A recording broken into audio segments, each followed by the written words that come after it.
আসসালামু আলাইকুম। সায়েন্স স্কুলের পক্ষ থেকে প্রিয় অষ্টম শ্রেণীর শিক্ষার্থীদের স্বাগত জানাই। আজকে তোমাদের গণিত বইয়ের ২য় অধ্যায়, মুনাফা অধ্যায়ের অনুশীলনী অংশের ১৩ এবং ১৪ নম্বর অঙ্কটি আমরা সমাধান করব ইনশাআল্লাহ। প্রশ্নটি হচ্ছে, কোনো আসল ৩ বছরে মুনাফা আসলে ৳১৫৭৮ এবং ৫ বছরে মুনাফা আসলে ৳১৮৩০ হয়। আসল ও মুনাফার হার নির্ণয় করো। এখানে প্রশ্নটিতে আমরা দেখতে পাচ্ছি কোনো আসল বলতে এখানে আসলটা আমাদের দেওয়া নেই।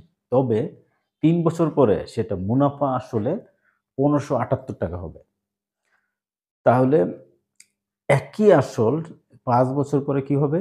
মুনাফা আসলে ৳১৮৩০ হবে। এর দ্বারা আমরা বুঝতে পারছি আসলের সাথে অবশ্যই কি মুনাফা যোগ হবে। ৩ বছর পরে মুনাফাটা যোগ হয়ে হবে ৳১৫৭৮ আর ৫ বছর পরে সেটা আরো বেশি হবে। মুনাফা যোগ হয়ে আসলের সাথে ৳১৮৩০ হবে। তাহলে আমরা যদি যেহেতু বেশি সময় রাখার কারণে বেশি মুনাফা যোগ হয়ে আ মুনাফা আসল বেশি হবে, তাহলে আমরা বুঝতে পারছি মুনাফার পার্থক্যের কারণেই এইখানে কম বেশি হচ্ছে। তাহলে আমরা এইখানে খুব আ সহজেই বুঝতে পারছি, যখন ৫ বছর এটা রাখা হলো, তখন এটা কি মুনাফা এবং আসল মিলে বেশি হলো। বেশি হবে? অবশ্যই কি মুনাফার পার্থক্য হবে। এটা আমরা আ আশা করি সবাই এটা ক্লিয়ার বুঝতে পারো যে যেহেতু সময় বেশি রাখা হয়েছে, তাহলে অবশ্যই কি মুনাফা বাড়বে। আর যদি ৫ বছরের মুনাফা আসল যদি এটা হয়, এটা থেকে যদি ৩ বছরেরটা মোটটা বাদ দাও, তাহলে কি হবে? থাকবে কি? মুনাফাটা থাকবে। তাহলে আমরা কি করব?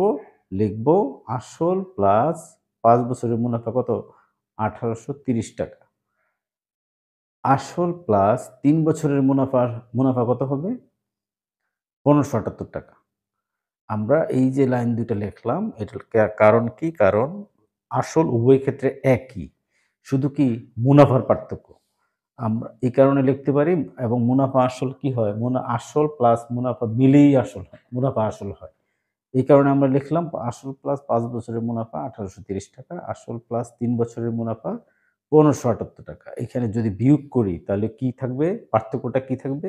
মুনাফার পার্থক্য থাকবে। যেহেতু বেশি সময় রাখার পরে মুনাফার পার্থক্যের কারণেই কি মোট যে সংখ্যাটা এটা কম বেশি হয়। আমরা লিখতে পারি বিয়োগ করার পরে ২ বছরের মুনাফা কত হবে? এই বড়টা থেকে ছোটটা বাদ দিলে ৳২৫২ হবে।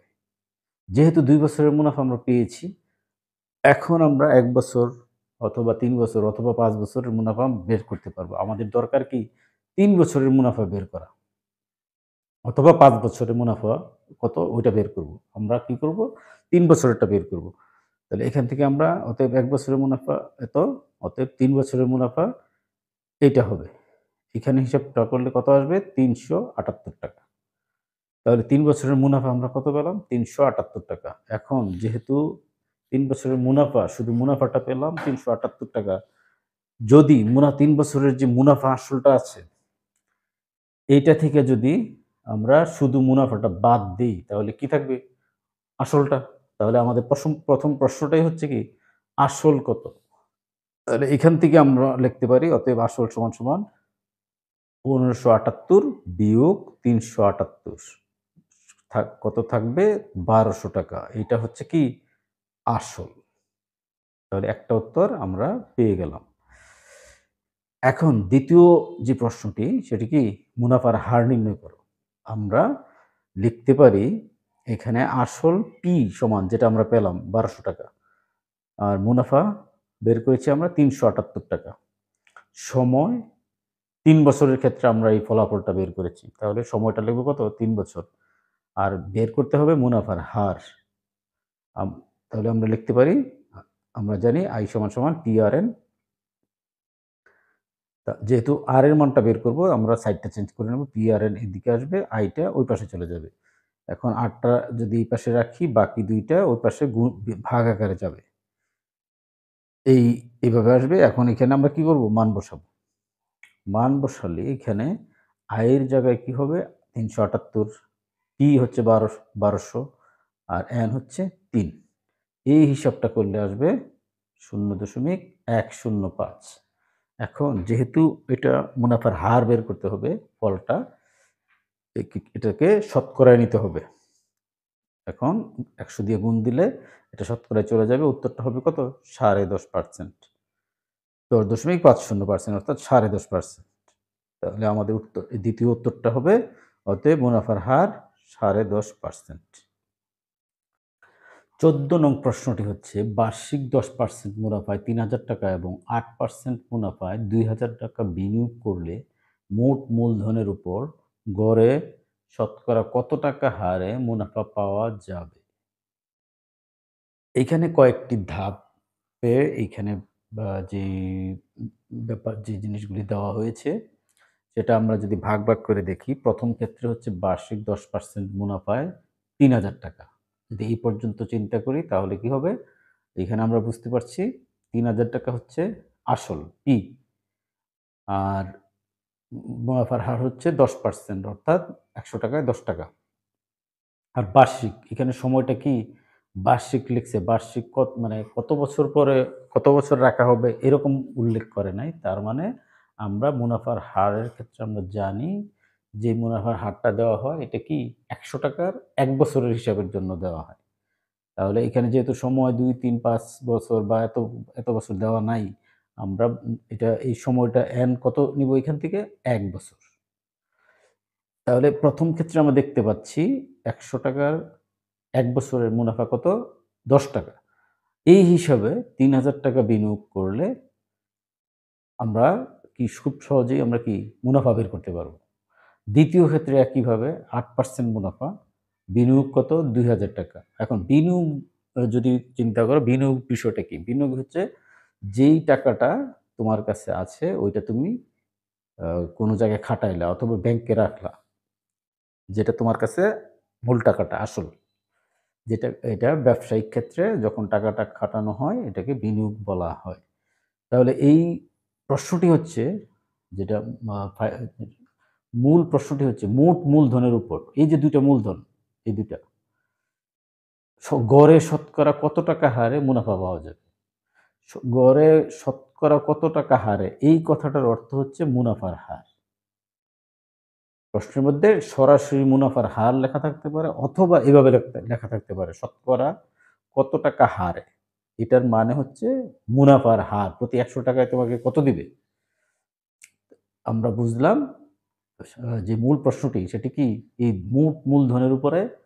এখানে তো ২ টা ক্ষেত্রে আলাদা মুনাফার হার দেওয়া হয়েছে। মূল প্রশ্নটিতে বলা হয়েছে মোট মূলধনের উপরে মুনাফার হার কত দেওয়া হবে? আমরা এই অঙ্কের ক্ষেত্রে কি করব? ১ম ক্ষেত্রে আমরা মুনাফা বের করব, দ্বিতীয় ক্ষেত্রে আমরা মুনাফা বের করব।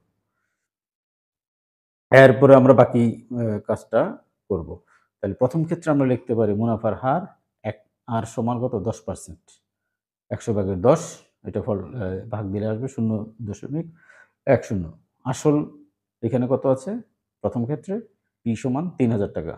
সময় যেহেতু সময় আমরা আগেই বলছি এখানে ১ বছর আমাদের ধরতে হবে। বার্ষিক যখন কোনো সময় উল্লেখ নাই বুঝতে হবে এটা ৳১০০ র ১ বছরের বোঝায়। তাহলে সময় ১ বছর। মুনাফা আয় বের করতে হবে। আমরা জানি আয় সমান PRN। এখানে আমরা প্রত্যেকটা মান বসাবো। আয় হচ্ছে ৩,০০০, আর হচ্ছে ০.১০ আর N হচ্ছে ১। এই ফলাফলটা আসবে ৩০০। ৳৩০০ আসবে ১ম ক্ষেত্রে মুনাফা, শুধু মুনাফা। আচ্ছা, দ্বিতীয় ক্ষেত্রে হচ্ছে কি দেওয়া আছে আমরা লিখব। দ্বিতীয় ক্ষেত্রে মুনাফার হার কত? ৮%। তাহলে ১০০ ভাগের ৮ ভাগ দিলে ০.০৮। দ্বিতীয় ক্ষেত্রে পি আসল P কত? ৳২,০০০। সময় আগের মতোই ১ বছর ১ মুনাফা বের করতে হবে। দ্বিতীয় ক্ষেত্রেও আমরা মুনাফা বের করব। তাহলে দ্বিতীয় ক্ষেত্রে আমরা জানি I সমান PRN, এখানে একইভাবে আমরা মান বসাবো। P এর মান ২,০০০, R এর মান ০.০৮ এবং N এর মান ১। এই হিসাবটা করলে আসবে ৳১৬০। তাহলে আমরা দ্বিতীয় ক্ষেত্রে পেলাম মুনাফা। ১ম ক্ষেত্রে মুনাফা হচ্ছে ৩০০, দ্বিতীয় ক্ষেত্রে ১৬০। মূল প্রশ্নটি হচ্ছে মোট মূলধনের উপর গড়ে শতকরা কত টাকা হারে মুনাফা পাওয়া যাবে? এর অর্থ হচ্ছে এই ২ টা ক্ষেত্রে তো ২ টা আসল ভিন্ন ছিল, মূলধন ভিন্ন ছিল এবং মুনাফার হারও ভিন্ন ছিল। তাহলে মোট যেই বিনিয়োগটা হবে এই টোটাল এইটার উপরে মুনাফার হারটা কত আসবে? তাহলে আমরা কি করব? আগে মোটটা করব। মোট কত? মোট মূলধন বা মোট আসল কত? ৩,০০০, ৩,০০০ যোগ ২,০০০ সমান ৫,০০০। মোট মুনাফা এই ২ টার ক্ষেত্রে মোট মুনাফা আমরা বের করেছি। কত? এক জায়গায় ১ম ক্ষেত্রে ৩০০, দ্বিতীয় ক্ষেত্রে ১৬০। কত হবে? ৳৪৬০। এখন হচ্ছে আমরা এখন ৩য় ক্ষেত্রে লিখতে পারি। যেহেতু মোটের উপরে বলা হয়েছে তাহলে আমার এই ৩য় ক্ষেত্রে এসে আসল বা মূলধন কত হবে? P সমান কত হবে? ৳৫,০০০। আর মুনাফা I সমান হবে ৳৪৬০। এরপরে হচ্ছে সময়, সময় একই ১ বছর। মুনাফার হারটা বের করতে হবে এখানে। আমরা জানি I সমান সমান PRN। এটা আমরা যেহেতু মুনাফার হার বের করব, সাইড চেঞ্জ করব। PRN এই পাশে আসবে, I ওই পাশে। তাহলে ৮ টা এই পাশে রাখবো। আর ওই পাশে PN ভাগ আকারে চলে যাবে। এখন আমরা মান বসাবো। I সমান ৪৬০, P হচ্ছে এখানে ৫,০০০ আর হচ্ছে N হচ্ছে ১। এই হিসাবটা করলে আসবে ০.০৯২। এখন যেহেতু এটা আমাদেরকে মুনাফার হার বের করতে হবে, তার মানে এটাকে শতকরায় নিতে হবে। ১০০ দিয়ে গুণ দিতে হবে। ফলটা আসবে ৯.২%। আমরা উত্তরটা লিখব। অতএব গড় মুনাফার হার ৯.২%।